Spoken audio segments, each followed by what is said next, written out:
mambo matatu ambayo yanaweza yakakusaidia kama una changamoto ya acid reflux.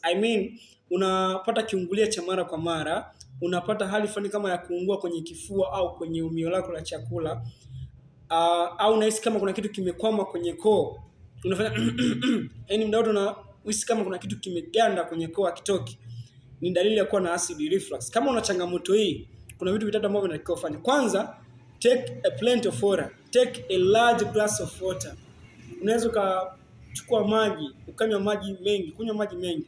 Maji ni alkaline, yanaenda kusaidia kudilute ile hydrochloric acid ambayo ipo kwenye koo, lakini pia inasaidia kwenda kuishusha ile hydrochloric acid. Kitu kingine, avoid kulala baada tu unapomaliza kula. At least kaa kwa muda nusu saa au saa moja ndio uweze kulala. Lakini kitu kingine, unaweza ukachukua viazi mbatata hivi, usivimenye, katekate, tengeneza juice, kunywa. Ukifanya hivi itakusaidia kuondoa au kupunguza hii changamoto. Na kama umefanya hivi na still bado changamoto inaendelea, unaweza kuchukua namba yangu kwenye bio niweze kukupa ushauri kwa karibu, au niweze kusuggest dawa ambazo unaweza kutumia kuondokana na changamoto hiyo. Kumbuka, afya yako ndio uhai wako.